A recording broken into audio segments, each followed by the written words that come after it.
Gaudy true channel में आप सभी का स्वागत है। आज शुक्र प्रदोषवार का व्रत है और इस व्रत में भगवान शिव और माता पार्वती के साथ ही उनके पूरे परिवार की पूजा की जाती है।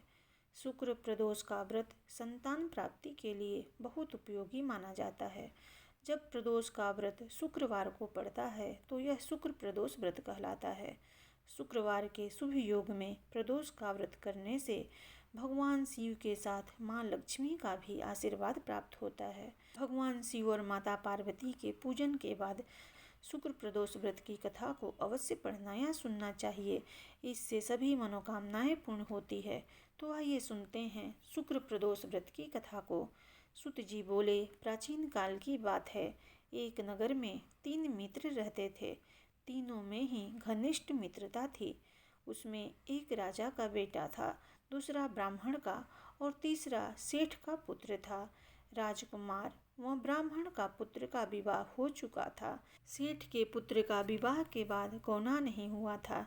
एक दिन तीनों मित्र आपस में स्त्रियों के बारे में चर्चा कर रहे थे।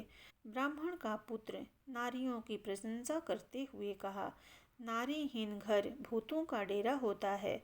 सेठ पुत्र ने यह वचन सुनकर अपनी पत्नी लाने का तुरंत निश्चय किया। सेठ पुत्र अपने घर गया और अपने माता पिता को अपना निश्चय बताया। उन्होंने बेटे से कहा कि शुक्र देवता डूबे हुए हैं। इन दिनों बहू बेटियों को उनके घर से विदा कराकर लाना शुभ नहीं, अतः सूर्योदय के बाद तुम अपनी पत्नी को विदा कराकर लाना। सेठ पुत्र अपनी जिद से टस से मस नहीं हुआ और अपने ससुराल जा पहुंचा। सास ससुर को उसके आने के कारण का पता चल गया। उन्होंने उसको समझाने की बहुत कोशिश की, किंतु वह नहीं माना। अतः उन्हें विवश होकर अपनी कन्या को विदा करना पड़ा। ससुराल से विदा होकर पति पत्नी नगर से बाहर निकले ही थे कि उनकी बैलगाड़ी का पहिया टूट गया और एक बैल की टांग टूट गई। पत्नी को भी काफी चोट आई। सेठ पुत्र ने आगे चलने का प्रयत्न जारी रखा। तभी डाकुओं से भेंट हो गई और वे धन्य धान लूट कर ले गए।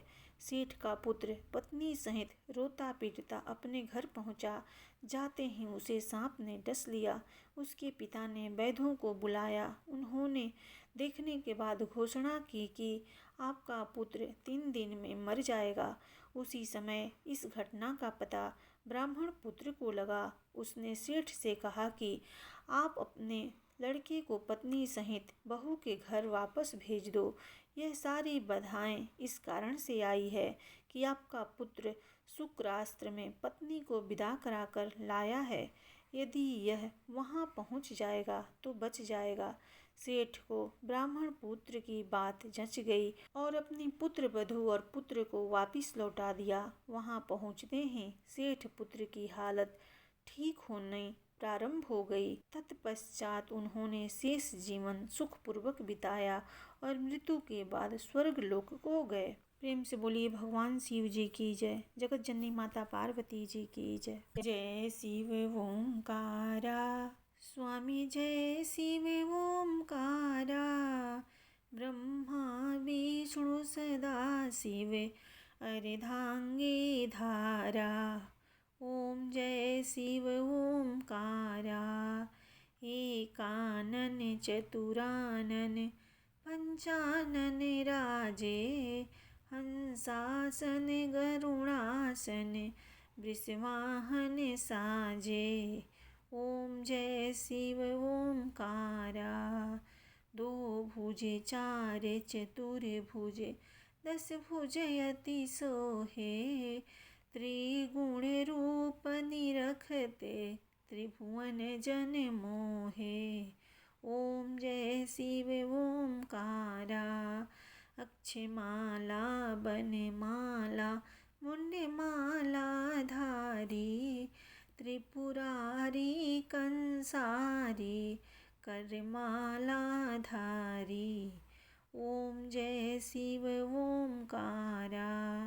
श्वेतांबर पीतांबर बाघंबर अंगे। सनकादिक गरुड़ादिक भूतादिक संगे। ओम जय शिव ओमकारा। कर के मध्य कमंडल चक्र त्रिशूलधारी, सुखकारी दुखहारी जग पालनकारी। ओम जय शिव ओमकारा। ब्रह्मा विष्णु सदा शिव जानते अविवेका, प्रणवाक्षर में शोभित ये तीनों एका। ओम जय शिव ओमकारा। लक्ष्मी वर गायत्री पार्वती संगे, अरुधंगे त्रिभंगे सिर सोहत गंगे। ओम जय शिव ओमकारा। पर्वत सोहे पार्वती शंकर कैलासा, भांग धतूर का भोजन भस्मी में वासा। ओम जय शिव ओमकारा। जटा में गंग बहत है गल मुंडन माला, शेष नाग लिपटावत ओढ़त मृग छाला। ओम जय शिव ओमकारा।